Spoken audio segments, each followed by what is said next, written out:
Salut tout le monde! Aujourd'hui on se retrouve pour parler de mes films du mois de février pour le challenge du film de la semaine. Et donc ce mois-ci j'ai regardé Le Monde de Narnia 2, Edge of Tomorrow, Pirates des Caraïbes et The Truman Show. Donc commençons avec Le Monde de Narnia 2 qui se passe un an après le premier. Les 4 ados sont de retour à Narnia, sauf qu'en fait à Narnia il s'est passé 1000 ans pendant leur absence et beaucoup de choses ont changé. Il n'y a plus de magie, plus d'animaux qui parlent, plus d'arbres qui dansent et tout le bordel. Et il y a le peuple des Telmarins qui s'est installé et ils sont dirigés par le roi Miraz qui est un gros con. Et on a aussi le prince Caspian, en fait c'est l'héritier du trône des Telmarins. Et le roi Miraz essaye de le tuer pour que ce soit son gosse à lui qui devienne le prochain roi. Et donc le prince appelle les 4 jeunes pour qu'ils viennent l'aider à botter les fesses du roi. Honnêtement, regarder ce film, ça a un peu été de la torture pour moi. Franchement, j'avais pas ultra envie de le regarder vu que je gardais un mauvais souvenir de mon visionnage au cinéma. Et maintenant, je me rappelle pourquoi. Il y a plein de trucs qui ont fait que j'ai pas aimé ce film et donc je vais tout vous dire. Déjà, il dure 2h20, ce qui est carrément beaucoup trop pour moi. En général, la durée maximum que je peux tenir pour un film, c'est 2 heures. Ou alors, pour que je tienne plus longtemps, il faut vraiment que je sois à fond dans l'histoire. Par exemple, pour Harry Potter, ça me dérange pas. Et du coup, c'est pour ça que j'ai pas été voir Interstellar au ciné, parce que le film dure presque 3 heures et je savais très bien que je tiendrais pas le coup. Et donc là, ouais, pour Narnia, 2h20, c'est vraiment beaucoup trop. Encore, s'il y avait des trucs intéressants tout le temps, ça aurait pu passer. Mais là, le souci, c'est qu'il y avait vraiment beaucoup trop de longueur et trop de passages où en fait, il se passait pas grand chose. Franchement, pour moi, c'est le genre de film où quand c'est fini, tu te dis pas « Waouh, c'était trop bien », mais plutôt « Putain, c'est enfin terminé ». Sinon, je trouve ça assez dommage la différence temporelle qu'il y a entre Narnia et le monde réel. C'est quand même pas très pratique. En gros, si tu te barres 5 minutes parce que t'as envie de faire une petite pause, quand tu reviens, ça peut être l'apocalypse parce qu'il s'est passé je ne sais combien d'années. Et c'est quand même un petit peu con comme système. L'autre truc qui m'a saoulé aussi, c'est que Aslan est pas là pendant quasiment tout le film. Le machin, il débarque seulement à la fin et ça m'a fait chier parce que moi je l'aime beaucoup ce lion. Sinon, il y avait quand même quelques trucs positifs. Déjà, Edmund a bien grandi entre le premier et le deuxième film, et surtout, il est beaucoup moins stupide. Et aussi, la souris qui parle est vraiment trop mignonne, et c'est à peu près tout. Je vous le dis honnêtement, j'ai pas vraiment passé un bon moment devant ce film, mais je regarderai quand même le troisième en espérant qu'il soit mieux. Ensuite, le second film que j'ai regardé était Edge of Tomorrow. Ça se passe dans un futur proche, et il y a des extraterrestres qui ont débarqué sur Terre, et donc ça part en guerre avec les humains. Et bien sûr, les humains galèrent parce que les aliens, ils sont bien plus forts que nous avec leur super technologie. Et donc, il y a un type, je me rappelle plus de son nom, mais on va dire que c'est pas grave. Et donc, ce type, il bosse dans l'armée et il va être envoyé au front alors qu'il a jamais combattu de sa vie. Et donc, bien évidemment, il va mourir très très vite. Et il y a un truc qui va faire qu'il va revivre la même journée encore et encore. Alors, le premier truc que j'ai remarqué dans ce film, c'est que les soldats ont l'air assez ridicules avec leurs armures du futur.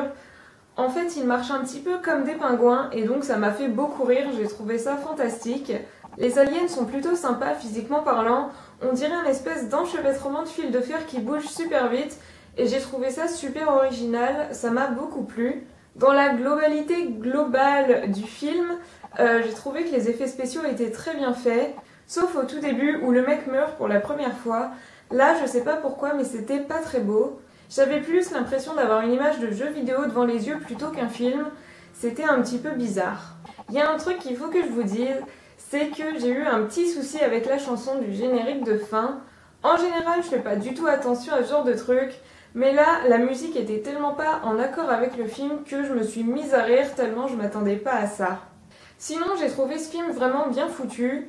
Je vous avoue que j'avais un petit peu peur que ce soit toujours la même chose, vu que le principe du film c'est de revivre la même journée en boucle. Mais en fait non, pas du tout, c'est pas ultra redondant ou quoi que ce soit. Et aussi, malgré les répétitions et tout, on se perd pas dans l'histoire et ça c'est vraiment cool.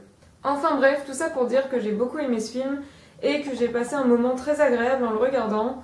Donc si ça vous tente, je vous le conseille. Après j'ai vu Pirates des Caraïbes. Je sais plus c'est quoi la deuxième partie du titre, mais en tout cas c'était le premier film. Je pense que je vais être très rapide avec ce film. Déjà je peux pas vous faire de résumé parce que j'ai essayé de raconter l'histoire simplement et rapidement. Et en fait, je me suis rendu compte que c'était impossible. Il y a trop de détails pour que ce soit simple et rapide, donc je préfère ne pas vous faire de résumé du tout. Je pense que tout ce que vous devez savoir, c'est qu'il est question d'un pirate qui s'appelle Jack Sparrow, et c'est tout. Donc on va passer directement à mon avis qui est globalement assez négatif. Déjà, je suis encore tombée sur un film qui dure 2h20, donc j'avais un petit peu les boules, et donc oui, j'ai fait du coloriage pendant que je le regardais pour que ça passe plus vite. Ensuite, il y a un truc que j'ai déjà mentionné dans d'autres vidéos, mais je le répète ici au cas où vous ne seriez pas au courant. En fait, j'aime pas les trucs qui se passent dans le passé. Je sais pas pourquoi, mais c'est comme ça. Et donc là, quand j'ai vu les perruques à la Marie-Antoinette et tout le bordel, j'ai un peu déchanté. Franchement, je sais pas trop quoi vous dire sur ce film. C'est regardable et je comprends qu'il y ait des gens qui aiment, mais moi personnellement, j'ai pas accroché. Je me suis ennuyée en le regardant et surtout je l'ai pas trouvé intéressant du tout. Et enfin, le dernier film que j'ai regardé au mois de février était The Truman Show. Ça raconte l'histoire de Truman qui mène une vie relativement normale jusqu'au moment où il se rend compte qu'en fait autour de lui il se passe quand même des trucs un petit peu bizarres. Et plus il se concentre sur ça et plus il voit de trucs louches. Et donc au bout d'un moment il finit par se demander si tout ce qui est autour de lui est réel. Et en fait la vérité c'est qu'il fait partie d'une émission de télé-réalité depuis sa naissance. Et évidemment, il n'est pas au courant. Alors en fait, j'ai regardé ce film un petit peu par curiosité, parce que quand j'ai vu La cabane dans les bois, pas mal de commentaires disaient que ça ressemblait un petit peu à The Truman Show.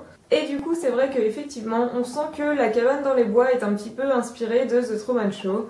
Et ce film m'a aussi rappelé Black Mirror dans un sens. Je pense que ceux qui regardent la série et qui ont vu le film doivent comprendre pourquoi je dis ça. D'ailleurs, si vous la connaissez pas, il faut absolument que vous la regardiez. Cette série est juste énorme. Et d'ailleurs, il faut vraiment que je vous fasse une vidéo dessus. Sinon, l'histoire du film en elle-même est quand même assez grave, je trouve. Parce que déjà, le mec a passé littéralement toute sa vie devant les caméras. Et donc, en fait, tout ce qu'il a vécu depuis sa naissance n'est pas réel, en gros. Et puis, le dispositif énorme qui est mis en place pour une émission à la con, c'est vraiment terrible. Et surtout, les gens de l'émission sont capables d'aller tellement loin pour l'empêcher de partir. Franchement, ça m'a presque choquée. Heureusement que ça n'existe pas en vrai ce genre de conneries. Quoique, franchement, je serais même pas surprise de voir ce genre de truc apparaître un jour. Enfin bref. Et puis aussi, le créateur de l'émission, mais c'est tellement un gros con. Il sort son speech du mec sympa qui a tout fait pour aider Truman depuis sa naissance. Genre, oh là là, mais tu étais si heureux à l'intérieur de ce dôme rempli de mensonges. Alors qu'en fait, le type, tout ce qu'il a fait, c'était détruire sa vie, quoi. Bref, tout ça pour dire que j'ai bien aimé ce film. Et n'oubliez pas que je vous encourage fortement à regarder la série Black Mirror. Donc voilà, c'était mes 4 films du mois de février. C'était pas génial ce mois-ci, je vous l'avoue. Et donc on se retrouve le mois prochain pour les films du mois de mars. Bye!